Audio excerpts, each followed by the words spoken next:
Hey, welcome guys. So yesterday I took a trip to the American Heritage Museum for a couple reasons. Number one, I wanted to go. It's a decent road trip from me, but really just like an hour and change. So it's one of the most impressive places that I've ever been in the world. I haven't been to Bovington yet. That's on the wish list, but based on my research and just based on my own eye test, it's definitely one of the most impressive tank museums in the United States and definitely in the world. Might not be number one, but it's definitely deserving of a top spot. It's part of the Jacques Littlefield collection. He was a just enthusiast in everything, military vehicles, building models, like some of us here. And over, his lifetime, he accrued the largest privately held collection in the world. He has unfortunately passed away, but the American Heritage Museum has carried on his legacy. And so now we get to experience all of the vehicles that he had and more. They're currently at 66,000 square feet. They're expanding another 100,000, so it's going to be 166,000 square feet. And I got a little bit more inside information we'll share along the way here. So, anyways, let's walk in the museum door and let's see what we got. All right, so walking in here obviously doesn't look, totally assuming. I was unfortunately not able to capture what the other side looks like. And when you're driving down the road, they do tank rides. They allow you to drive tanks. It's price dependent and things, so do your own research if you're interested. But generally, when you ride down the street to go in, there's Sherman and a Chafee and a Jackson driving around outside, which is absolutely amazing and will just get you very excited very quickly. So during the intro and right now, you see they've done a World War I exhibit, which is actually brand new, and they're definitely, I think, expanding upon it. Brand new since I've been there last time. And then we enter after that into the pre-war / early war room. Now the lighting is a little bit difficult here, so I did my best.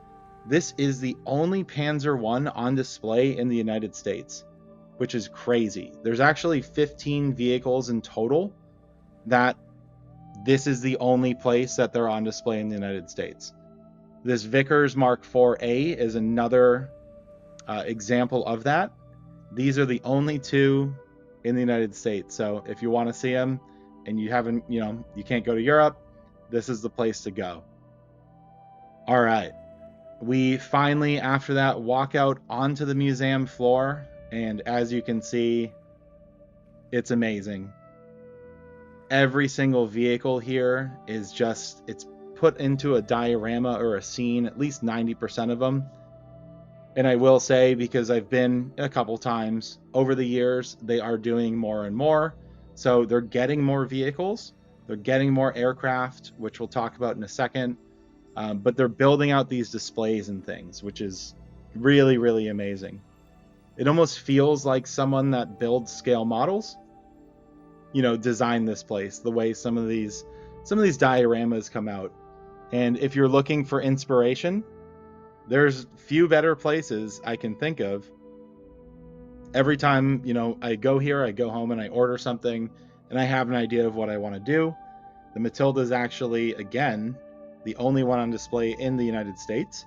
But that is the tank that after this, I walked out and said, how haven't I built that yet?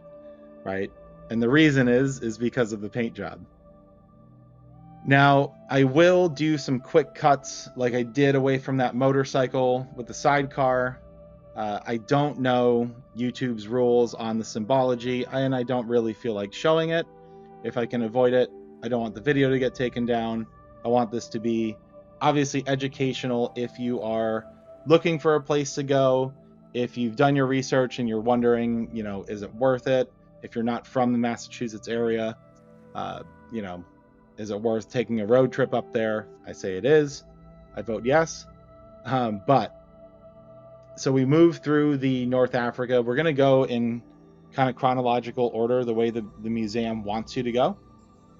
And you'll notice already that almost all of these tanks and vehicles are open. Again, it's not just a diorama outside of the vehicle, but they have gear and everything on the inside, which I think is very important. It just gives you an idea of what it actually looked like, right? And then we have a really cool exhibit. It is a tank factory. I believe it was GMC is what they were going for. Uh, it's a Sherman factory, to put it plainly, but we get to see the turret being put together, the engine being lowered into the back. There are, rolled up tracks and turrets that you can take a look inside. How's that for a reference photo if you're building a Sherman? That's crazy. There's really, really good detail and information that you can take away from this place if you're into building scale models or if you're just into history. If you look at the cast texture on these Russian tanks, I mean on all of them, but especially on these Russian tanks, it is just I've seen a lot of people add cast texture to tanks. I don't think after seeing this T-34 that they've added enough. It might just be the way that the light shines off it, but it's really, really crazy.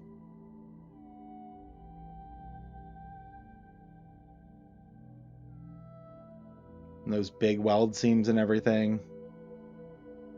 So there are a total of 15 vehicles. I know I've named, I think, 3 or 4 already, but there's a total of 15 that are only on display here in the United States. The IS-2 that you're going to see in a second is another one. There is a Jumbo Sherman. What haven't I talked about yet? The German rangefinder, a Scud missile, and then a Horo mobile artillery gun, which is a Japanese piece, which is insane to see. There's not a lot, at least surviving, and there weren't a lot made from the Japanese. So anytime you see one, it's a very special piece of history. It is war, so it's an unfortunate piece of history, but you get the point. I will list in the details or description of this video all of the different, at least major vehicles that you'll see in this video and in the museum. But since we're at our Higgins boat, I would like to talk about some inside information that I was able to get. And it just sounds so cool. I'm going to absolutely nerd out here for a second, but right now, like I said, they're 66,000 square feet. They're expanding to 100,000, and it's going to expand out to 2 different sides of the building. So right now, they have basically across the street, it's still the same property, but they have something like 8 aircraft and then, a decent amount of classic cars in a separate building. Unfortunately, it's only open during events, and we cannot see it while I'm here, as I'm not there for an event. But they are getting a donation of something like 10 or more additional aircraft. So they're going to blow out that whole side where this D-Day exhibit is. And where the Higgins boat is going to be a C-47. That's going to be the segue into the next section. And you're going to be able to go up into the C-47, look out that parachute door, and look down, and you're going to see like the image or a scene of Normandy, and just see what they saw, which is just incredible. I think a lot of people are going to nerd out when they see that, and then they're going to take the aircraft that they're getting donated and that are in the separate building, and I believe they're also going to bring in those classic cars, and they're just going to put them all under one roof here. So in the next couple of years, if you go again, you're going to continue to see a lot of stuff that maybe wasn't there the first time. I hadn't been for 2 years. I think that Churchill was brand new. I do not remember seeing that, and I checked my photos. I did not see it the time before. And there are a couple other pieces that just in the last 2 years are brand new. This is, of course, a Willys, but then we have an airborne tank, and I'm obsessed with this, and I need it in scale model form. I haven't done my research yet, as I just got back, but I really, really am interested to see if that's something that we can get. We then have a little bit of battle damage here, which is pretty cool. Actually, on a lot of these different Battle of the Bulge pieces, we have a couple different times where there's some battle damage. So again, our Jumbo Sherman, only one on display in the United States. Really crazy. You would have thought maybe there's more, but I guess there weren't that many Jumbos built. And speaking of battle damage, we have a shell that obviously didn't penetrate, fortunate for that crew, on the front. So very, very crazy to see that. Very fortunate for that particular crew. And then, very exciting for me as I'm building this, we have an A34 Comet. Now, I don't believe this was here last time either, although I could be wrong. Could be wrong about a great deal of many things, right?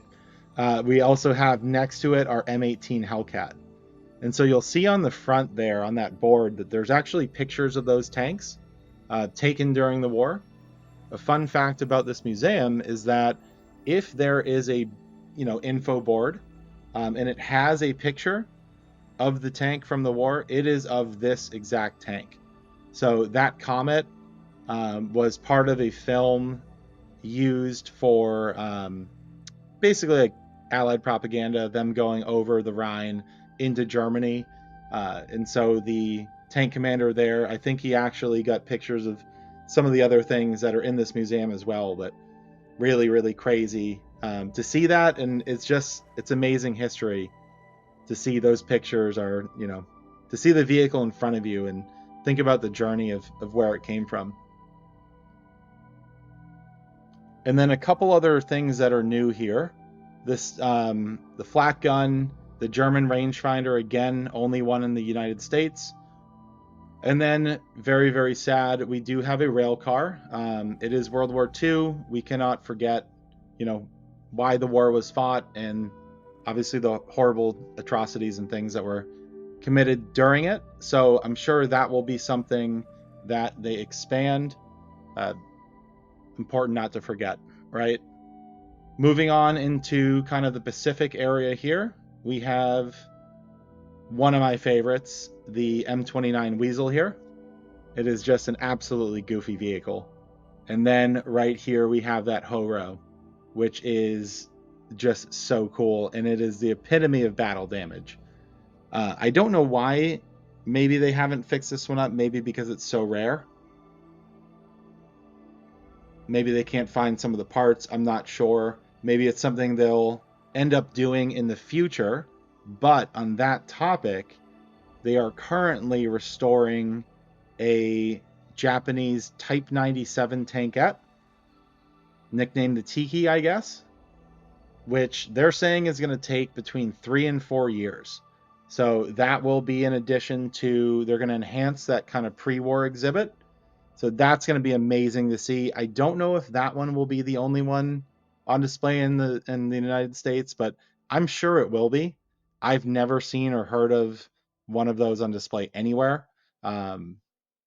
So just really, really cool. And they're going to get it restored to for the ability for it to drive, which is really, really crazy. Then we have our P40B.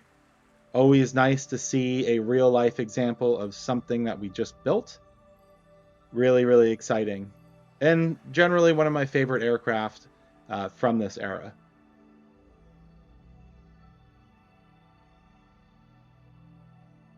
So I talked about events before. They do a wide variety of events here. Obviously, they're all focused, around World War II and just history in general. They do a lot of different reenactments. There are, on the calendar right now for 2025, there's like a Pacific Theater reenactment. It's a specific campaign. I forget which one. There is sometimes like a paratrooper, reenactment, things like that. And then they just do various tank demonstrations. So really, really cool. And if you are planning to visit or interested, I would definitely suggest checking that out and maybe try to time your visit with that. So obviously some of these Korean War vehicles, they do overlap. I know last time I was there, a lot of these were part of the World War II exhibit, but I'm glad to see that they've pushed them over into a Korean War exhibit in order to just really make that exhibit and give it, enough vehicles to do that, which is really, really cool. Because a lot of those vehicles were reused and everything. And then I know these kind of newer exhibits are definitely being expanded upon. This is our Vietnam exhibit.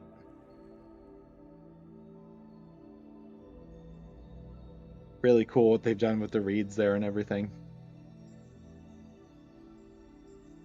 And then we get into kind of the modern, um, the Gulf War here, and there's some pretty scary stuff here.